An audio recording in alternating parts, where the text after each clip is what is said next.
నమస్కారం. ఆంధ్రప్రదేశ్లోని కాకినాడ రేవు కాడ ఏం జరుగుతుంది? సివిల్ సప్లైస్కి సంబంధించిన ప్రజా పంపిణీ వ్యవస్థకు సంబంధించిన బియ్యం ఎందుకు అక్రమ రవాణా జరుగుతుంది? వీటి మీద చర్చ జరుగుతుంది. ఎందుకంటే మొన్న మరి ఈ 5 నెలల కూటమి ప్రభుత్వంలో మొట్టమొదట వీటి గురించి స్పందించింది పవన్ కళ్యాణ్. అక్కడి ఎమ్మెల్యే మీద ఆరోపణలు చేస్తూ పెద్ద ఎత్తున అక్రమాలు చేస్తున్నారు, అందులో బియ్యం అక్రమ రవాణా కూడా ఉంది పోర్టుల ద్వారా అని ఎన్నికలప్పుడే పవన్ కళ్యాణ్ గారు ఆరోపణ చేశారు. ఆ తర్వాత కూటమి ప్రభుత్వం అధికారంలోకి వచ్చిన తర్వాత సివిల్ సప్లైస్ మంత్రిగా నాదెళ్ల మనోహర్ గారు ఛార్జ్ తీసుకున్న వెంటనే ఈ సివిల్ సప్లైస్ బియ్యం అక్రమ రవాణా గురించి చాలా పెద్ద ఎత్తున తనిఖీలు చేయడం, అధికారుల మీద చర్య తీసుకోవడం మొదలుపెట్టారు. కానీ ఎందుకో ఆ తనిఖీలు వెంటనే అయిపోయినాయి, చాలా ముందుకు సాగలేదు. మళ్ళీ ఇటీవల ఈ విషయం వెలుగులోకి వస్తుంది. అంటే మొన్న వారం రోజుల క్రితం ఈ కాకినాడ జిల్లా కలెక్టర్ ఓడలో పోతున్న వాటిని చేజ్ చేసి, సినిమా ఫక్కీలో చేజ్ చేసి సివిల్ సప్లైస్ సంబంధించిన బియ్యాన్ని పట్టుకోవడం, దాంతో మళ్ళీ ఈ అంశం ప్రస్తావనకు వస్తుంది, చర్చలో ఉంది, పెద్ద ఎత్తున ప్రచారంలో కూడా ఉంది. దీని మీద అంతకంటే కలెక్టర్ గారు చేజ్ చేసిన సంగతి కంటే పవన్ కళ్యాణ్ మొన్న మరి కాకినాడ పోర్టుకి వెళ్ళి అక్కడ భద్రతా సిబ్బంది అడ్డుకోడినా కూడా నేను డిప్యూటీ చీఫ్ మినిస్టర్ని ఎందుకు పోనీయారని చెప్పి గొడవ పడి మరి ఓడలోకి ఎక్కడం, అందులో రేషన్ బియ్యాన్ని గమనించడం, ఇవన్నీ చూసిన తర్వాత ఆయన 2 ప్రశ్నలు వేశారు. మనం 2 వేరువేరుగా మాట్లాడుకుందాం.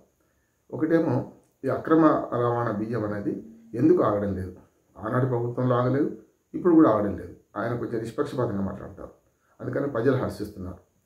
ఎందుకు ఆగడం లేదు?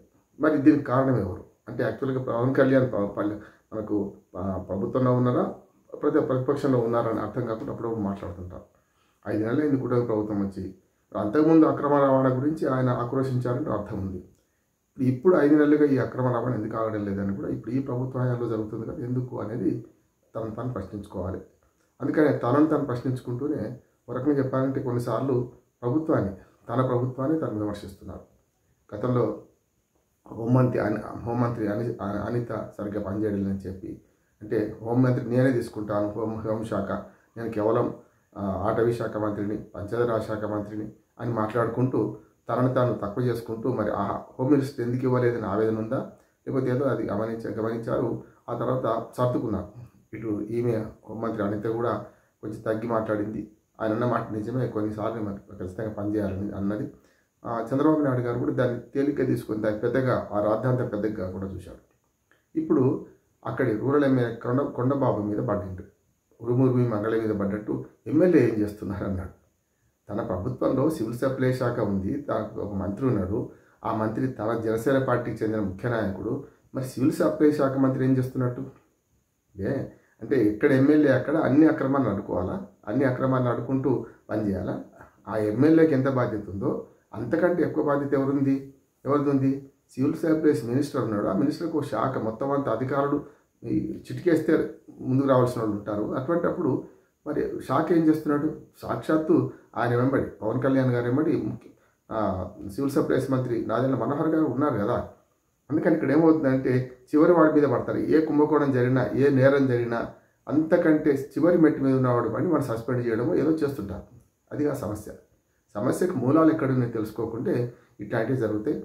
కొంచెం ఆయన వీరప్పన్ స్టైల్లో, ఒక రకంగా చెప్పాలంటే పెద్ద ఎత్తున హీరో స్టైల్లో ఆ ఓడలో నిలబడడం, ఇవన్నీ చూస్తే మనకి అర్థమవుతుంది ఏంటంటే ఏదో ఒక హల్చల్ చేద్దామని. అందులో కూడా కొంచెం ఆయనకు మళ్ళీ ఇది సేమ్ హోమ్ మినిస్టర్ నేనైతే ఎట్లా ఉంటుండే అని అన్న మాటలాగానే ఇప్పుడు కొండబాబు ఎమ్మెల్యే మీద పడ్డాడు. కనుక ఇప్పుడు ఏమైంది? ప్రభుత్వం డిఫెన్స్లో పడ్డది. వెంటనే చంద్రబాబు నాయుడు గారు ఏమన్నారంటే ఈ విషయంలో రీసైక్లింగ్ బియ్యం జరుగుతుంది, నేను అక్రమాన్ని క్షమించను చాలా తీవ్రంగా. అసలు ప్రభుత్వం వచ్చి 5 నెలల తర్వాత కనీసం గతంలో జరిగిన అక్రమాలు మళ్ళీ జరగకుండా చూడడం, గతంలో తాము ఆరోపించిన అంశాలని మళ్ళీ తమ ప్రభుత్వం చేయకపోవడం మంచిది కదా. ఇది విడిచిపెట్టి ఏం చేస్తున్నారు? ఇప్పుడు కూడా ప్రతిపక్షంలో ఉన్నట్టుగానే కూటమి ప్రభుత్వం వ్యవహరిస్తుందని ఒక విమర్శ ఎదుర్కొంటున్నారు. అందుకనే మూలాలు వెతకకుండా కాకినాడ రేవులో నుంచి బియ్యం పోతున్నాయంటే కాకినాడ రేవు కాడ ఏం జరుగుతుందో ప్రభుత్వానికి ఏమైనా తెలుసా? ప్రభుత్వం ఉందా లేదా అనే ప్రశ్న కూడా వస్తుంది కదా.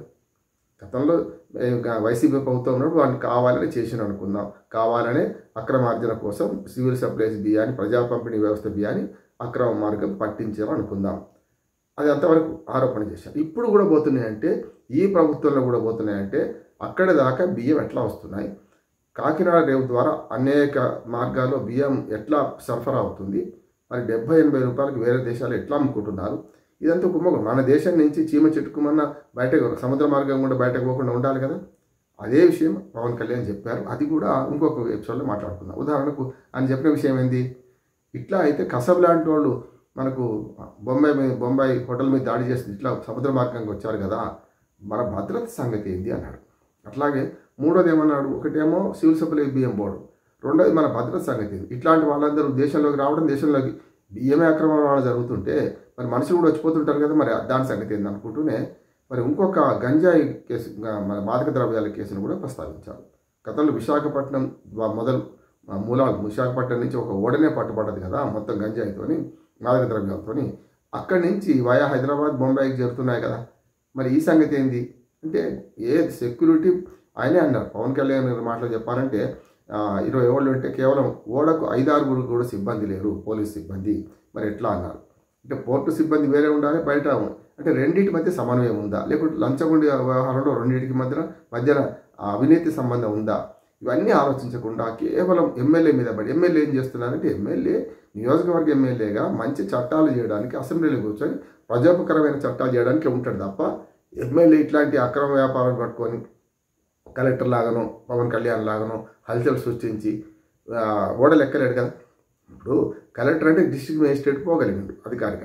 పవన్ కళ్యాణ్ నేను డిప్యూటీ చీఫ్ మినిస్టర్ 2 సార్లు అన్నాడు, డిప్యూటీ చీఫ్ మినిస్టర్ అని అంటున్నాడు. సరే డిప్యూటీ చీఫ్ మినిస్టర్ అని పదవే లేదు ఓ రకంగా చెప్పాను రాజ్యాంగం ప్రకారం. సరే ఒక మంత్రి ఆయన అనుకుందాం కొద్దిసేపటికి, ఆయన పోతేనే దిక్కు లేదు, ఎమ్మెల్యే పోతే రాణిస్తారా అంటే ఎంత సింపుల్ థింగ్. ఎమ్మెల్యే మీద ఆరోపణ చేసే ముందు, తమ ప్రభుత్వం మీద తామే ఆరోపణ చేసుకునే ముందు తమ అద్దంలో తమనే ముఖం చూసుకుంటూ, ఈ ముఖం బాగాలేదంటే ఏం చేయాలి, అద్దాన్ని ఎలగొట్టడం కాదు, ముఖాన్ని బాగు చేసుకోవాలి, ప్రభుత్వం నడిచే పరిస్థితి తీసుకురావాలి.